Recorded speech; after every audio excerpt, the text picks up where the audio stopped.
পিহু পিহু আজকের এই ইন্টারভিউটা শুধু তোমার একার নয়, আমারও। আমি তোমাকে কাজের জন্য এখানে ডেকেছি। ভাই যখন আমাকে প্রথম ওর অ্যাসিস্ট্যান্ট খোঁজার দায়িত্ব দিল, বিশ্বাস করো আমার না প্রথম যার কথা মাথায় এসেছে সেটা হলে তুমি। আমার মনে হয়েছে এই কাজটার জন্য তুমি পারফেক্ট। আমি অনেক বড় মুখ করে এটা বলেছি পিহু। তুমি প্লিজ ভালো করে ইন্টারভিউটা দাও, আমার মুখটা রেখো। আমিও চাই রুষাদি এই ইন্টারভিউটা খুব ভালো করে দিতে। আমার এই চাকরিটার খুব দরকার, তাই তুমি যখন আমাকে একবার ফোন করে ডাকলে আমি সঙ্গে সঙ্গে ডিসাইড করলাম আর চলে আসলাম। কিন্তু রুষাদি আমি তো জানিও না উনি আমাকে ইন্টারভিউটা দিতে দেবেন কিনা। তবে আমিও তোমাকে কথা দিচ্ছি রুষাদি, আমি যদি একবার ইন্টারভিউটা দেওয়ার সুযোগ পাই আমি আমার সবটা দিয়ে এই চাকরিটা পাওয়ার চেষ্টা করব। একদম। এই রিপোর্টে পরিষ্কার লেখা আছে যে আগামী 2 মাসের মধ্যে ডাক্তারবাবু বলেছে যদি তোমার অপারেশনটা না হয় তাহলে ভালো মন্দ যে কোনো কিছু একটা হয়ে যেতে পারে। তখন আমি কি করব? মিশুকে বাঁচানোর জন্য আমার এই চাকরিটা যে খুব দরকার, যে করেই হোক আমাকে এই চাকরিটা পেতেই হবে। পিহু আজকে কিন্তু তোমাকে তোমার বেস্টটা দিতে হবে, আর আমি তোমার ব্যাপারে কনফিডেন্ট। তোমার যখন আমার উপর এতটা ভরসা রুষাদি, আমিও তোমাকে কথা দিচ্ছি আমি তোমার মাথা কিছুতেই নিচু হতে দেব না। ব্যাস তাহলেই হবে। এত টেনশন করো না তো, শুধু ইন্টারভিউটা নিয়ে ভাবো, বাকি তোমাকে কিচ্ছু ভাবতে হবে না। আজকে ইন্টারভিউ প্যানেলে বাকিদের সাথে আমিও থাকবো। একজন মহিলার লোভের বশে কি কি করতে পারে সেটা আমার খুব ভালো করে জানা আছে কাকাই। একজন বাইরের মহিলা আমাদের পরিবারের কত ক্ষতি করে দিয়ে গেছে সেটা আমি নিজের চোখে দেখেছি। সেই মনিকার জন্য আমার মা রোজ সাফার করত, রোজ কষ্ট পেয়েছে আমার মা। আমি আমার মাকে রোজ কাঁদতে দেখেছি।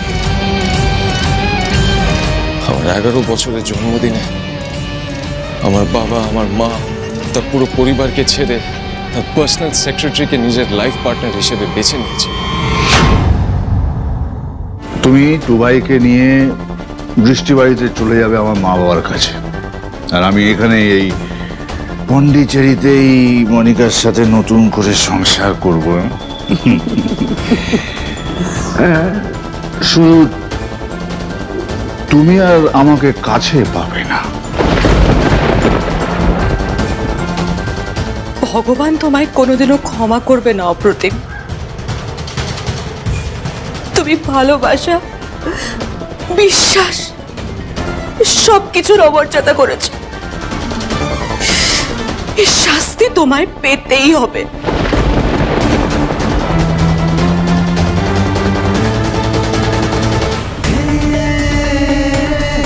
মা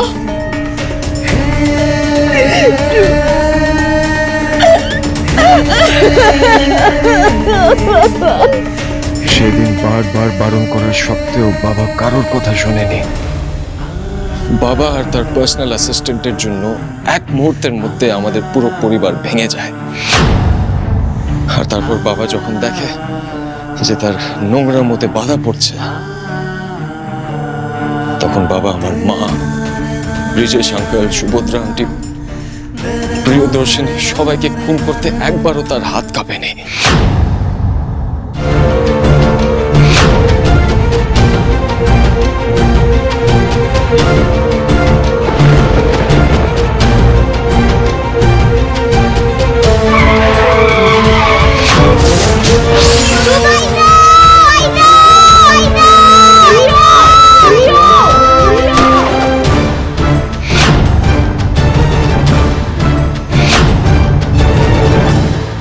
এসে এত বছর বাদে জানতে পারলাম সেদিন এক্স্যাক্টলি কি কি ঘটনা ঘটেছিল তোর মুখ থেকে। আমি জানি আমার দাদা কেমন মানুষ, কিন্তু এতটা সেলফিশ হতে পারে সেটা আমি কোনোদিনও ভাবতে পারি। তুই তুই এই কষ্টগুলো এত বছর ধরে একা একা বুকের মতো বয়ে বেরিয়েছিস। দেখ, দুঃখ কষ্ট যদি শেয়ার করিস তাহলে মনটা হালকা হয়। তুই কাউকে কেন এই কথাগুলো বলিসনি? কেন? কি বলবো কাকাই, কি হবে বলে? যতবার এই ঘটনাগুলো আমার মনে পড়ে ততবার আমি ভেঙে পড়ি। আমি এত বছর শুধু আমার মন খারাপ বয়ে বেড়াচ্ছি না কাকাই, আমি আমার বাবার পাপের বোঝা টানছি, আর সেটা আমাকে সারা জীবন টেনে যেতে হবে। না ঋষি, তোকে কিচ্ছু টানতে হবে না। তুই কোনো ভুল করিসনি বাবা।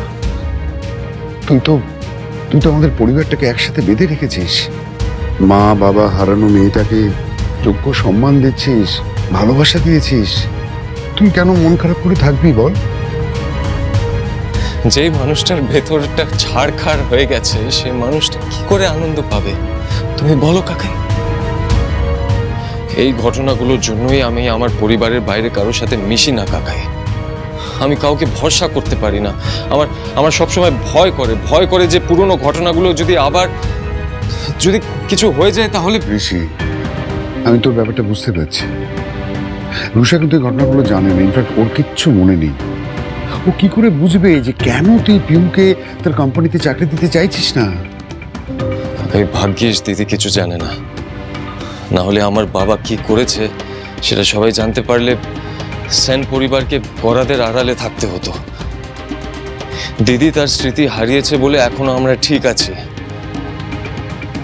আর তুমি পিসে দাদু ঠাম্মি, তোমরা সবাই দিদিকে এতটা ভালোবেসেছো, এতটা কাছে টেনে নিয়েছো যে এত বড় একটা অ্যাক্সিডেন্টের পরেও আমরা নতুন করে একটা ফ্যামিলি স্টার্ট করতে পেরেছি। হ্যাঁ কাকাই, সত্যি আমি চাই না, বিশ্বাস করো, আমি চাই না হিস্ট্রি আবার রিপিট হোক। আমার ফ্যামিলিতে কোনো রকমের ক্ষতি হোক সেটা আমি কোনোদিন চাইবো না। তাই আমি আমার প্রেজেন্টটাকে আমার টার্মস এন্ড কন্ডিশনস অনুযায়ী সাজাবো। এমন কোনো ভুল করব না যাতে ফিউচারে আমাকে পস্তাতে হয়।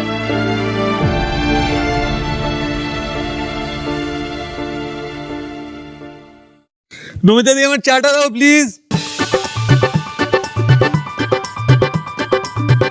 ফিহুদি এখানে সকাল সকাল আবার ফুল দেখি।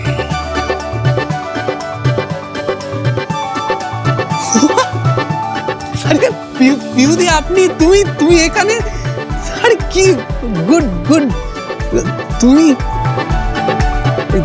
আপনি এসছেন মানে উনিও এসছেন বুঝি?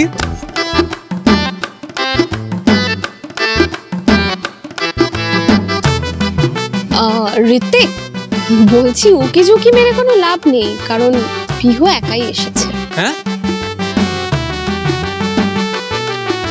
কি যে বলো না। Welcome welcome. Thank you.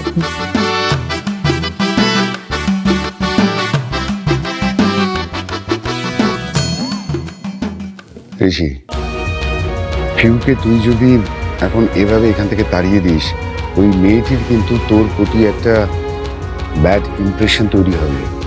একজন বাইরের মেয়ে আমাকে নিয়ে কি ভাবলো না ভাবলো তাতে আমার কিচ্ছু যায় আসে না কাকাই। উনি তো আমার ব্যাপারে অনেক কথা বলেছে, আমি কখনো পাত্তা দিয়েছি? তুমি দেখেছো? আমি জানি তুই পাত্তা দিস না, সব জানি। কিন্তু রুষা ডেকেছে বলেই কিন্তু পিউ এখানে এসেছে। এখানে রুষার সম্মানটা জড়িত। আর যদি তুই পিউ ইন্টারভিউটা না নিস তাহলে রুষা কতটা অপমানিত হবে সেটা একবারও ভেবে দেখেছিস? শোন না, রুষার কথা ভেবে, রুষার মুখের দিকে তাকিয়ে অন্য সবার সাথে পিউ ইন্টারভিউটা নিয়ে না, তাহলে আই জাস্ট ডোন্ট আন্ডারস্ট্যান্ড। এত কথা বলার পরেও তুমি এই কথাটা কি করে বলছো? আমার কিন্তু কথা এখনো শেষ হয়নি, তুই কথা বলে যাচ্ছিস। আমি তোকে ইন্টারভিউটা নিতে বলেছি। চাকরি দিবি কি না দিবি তোর কোম্পানি, সেটা তোর হাতে, আমার কিচ্ছু বলার নেই তাতে।